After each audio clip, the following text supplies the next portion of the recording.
And on today's show, how to get in front of CPAs and attorneys using the Values Trust strategy. Part 4 of this week's series on building out your business with practice development strategies with nationally recognized author, platform speaker, and personal coach, Anthony Morris. Hi everyone, I'm Steve Savant, syndicated financial columnist and contributing author to InsMark, Life Specs, and Backroom Technician. Let's get down to business. Well, welcome to the show, day 4, Anthony. Thank you, Steve, for having me back. Again, if you've not caught our show, I really exhort you to watch the show in sequence. I think you're going to get the flavor of how Anthony teaches, his ideas, his concepts, and I think it'll be really good for your tutorial experience. Anthony, we're talking about today, and this is the nirvana of networking, what we're talking about today, getting in front of CPAs and attorneys. And I have to say, in my 30 years, we've had very little reciprocity. You know, I've given a lot of CPAs and attorneys clients. I haven't seen much back on their side. I don't know why that is, but I want you to walk us through why this tactic that you're going to talk about, and it's a huge strategy, and I think people could change, and I don't say this too often because I'm not a man of bravado, but I think this could be a game changer for some people to get in front of the fiduciary market. And why don't you walk us through this, because this, to me, is a huge idea. Absolutely, Steve. There's a wonderful movie which you can acquire, and we've given you the email address of the producer, Rick Eldridge, where you can purchase in bulk this movie called The Ultimate Gift.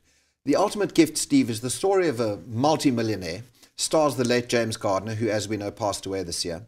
And when he passes away, his grandkid thinks he's getting all the money.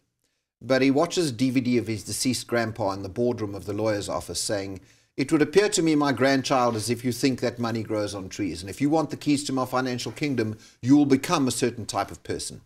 And his late grandfather sets the kid 10 tests which he needs to pass. One of them is he needs to find one true friend. He needs to learn the value of work.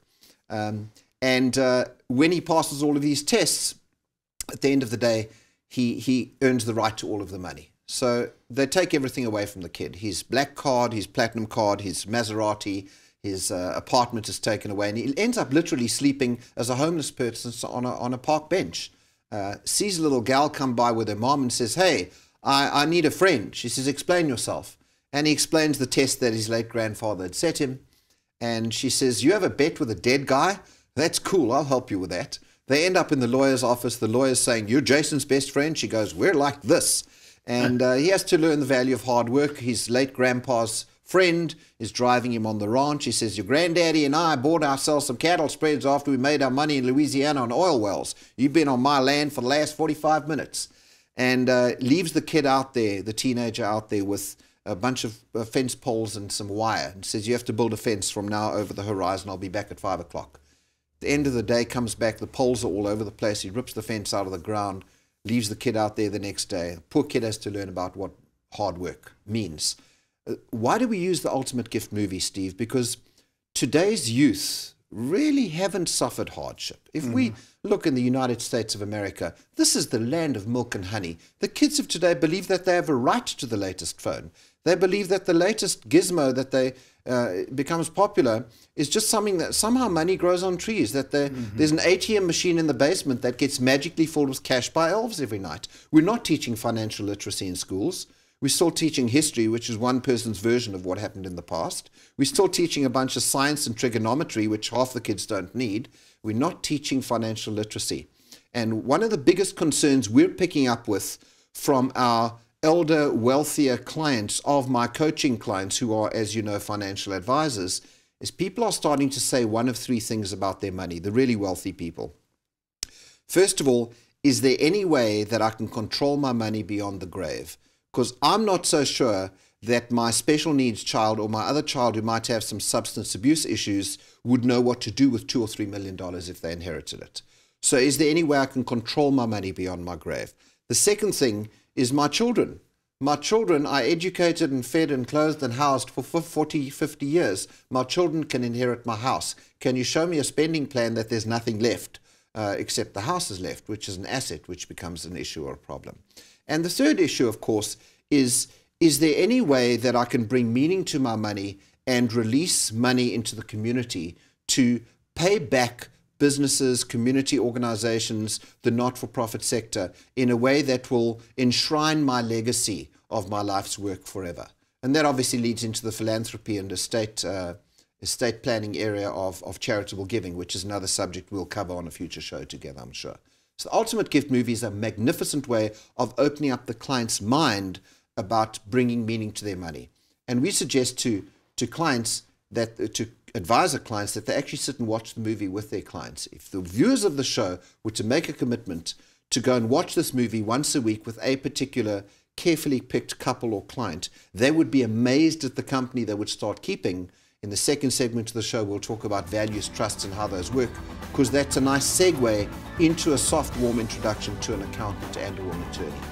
Well, when we come back from the break, we're going to go do that very thing with Anthony and use this as a huge strategy tactic to get in front of clients. I love this. This is a great idea. We'll be right back after the break. It's not how much money you make for your clients, it's how much money they get to keep, especially in retirement. But retirement income could cause Social Security benefits to be taxed. One tax advantage alternative is life insurance, designed as a non-modified endowment contract that can generate tax-free income without taxing Social Security benefits. These contracts offer differing funding options depending upon your client's risk tolerance.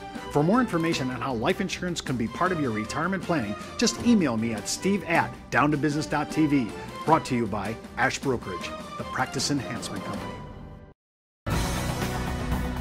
Well, welcome back to our second segment with Anthony Morris. Anthony, before we get into this really great video, walk us through some of the giveaways free to our advisors for watching today. Well, thank you, Steve. We have a monthly newsletter that's got brilliant checklists and tools and strategy, plug-and-play, step-by-step things that advisors can get from me every single month to fill their calendar with more prospects. We have some weekly video sales tips, little 2 to 3 minute silver bullet applications every month that you can use to build up your book of business. We have an estate directory ebook. How do you use that estate directory we referred to in this week's show to be able to get in front of more clients? I have a special report, 15 strategies about how you prospect more effectively and generate more referral business. We have some voucher programs over here, which folks can get some money off for some of the great programs in our online store. And then the 60-second pressure test, which we referred to earlier this week, available to download for free and integrate in your client building. Well, thank you so much for giving us those giveaways for our viewers today. And I want to really encourage us on this day. We're doing our second segment talking about the ultimate gift. I think this is a great idea. People would rather see a movie that really expresses what you've been trying to talk about all along. Well, absolutely. You know, what happens is clients watch this movie in the presence of the advisor. And the producer of the movie, Rick Eldridge, actually tells me that they sell more container loads of this movie directly to accountants and attorneys in America every single month than they do to financial advisors, which Steve tells me that people are going right behind our community's back and doing these structures directly with these accountants and attorneys.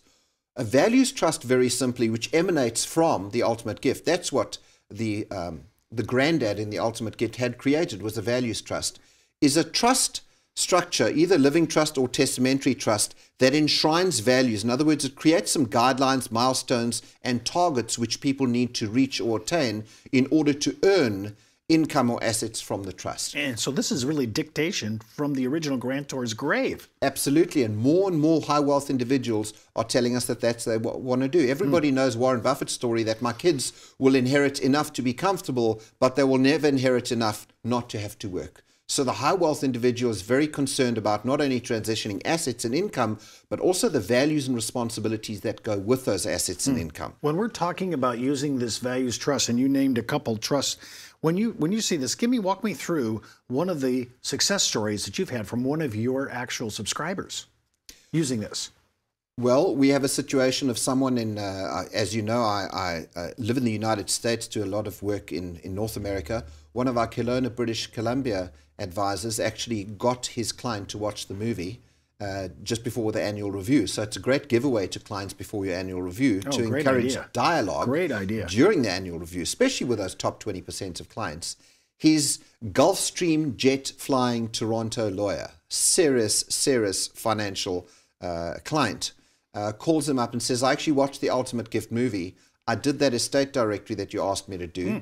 And we need 3 hours at the annual review this year, because I've decided that it's immoral of me to leave more of my assets to my natural born children and fewer of my assets to my stepchildren, who I've been the stepdad of for the last 20 years. And I want to change everything about my estate plan. And my coaching client advisor sold his biggest life insurance case in 17 years. just as a result of the movie. Now, why CPAs and attorneys, Steve? Because the CPA or the attorney becomes the administrator or the trustee of the trust, which they get to bill professional fees for. So if you're the accountant and I'm setting up a values trust with my financial advisor, and you're going to bill that trust $1,500 to $2,000 a year to do the tax returns and the audit, and to check whether any of the beneficiaries of the trust have met any of the conditions or milestones, over a 20-year period of the trust, that's $30,000 to $40,000 worth of fees due to you, the accountant or the attorney. And that's why the strategy is so key, because it puts you in front of your client's accountant or attorney and shows them how clever you are by enshrining these positive values in people's estate plan. And then, of course, they want you in for briefings, because they realize that if they can have a few hundred of these trusts set up amongst their clientele, the passive professional billings and fees that come from that are quite enormous and immense, which also keeps them away from your fees and commissions, which we're interested in from a compliance perspective, not raising the conversation off. How did you discover this video, and did you see the value of this for our practice immediately when you saw it? Well, when you speak on as many platforms as I do, some 200 days a year, and run coaching programs all over the world, sometimes I've reached this magical point. I'm kind of blessed that way, that a lot of the new intellectual property and tools and campaigns actually come from the audience now. So I had a gal on a course of mine who came up to me and said, "Have you seen the Ultimate Gift movie?"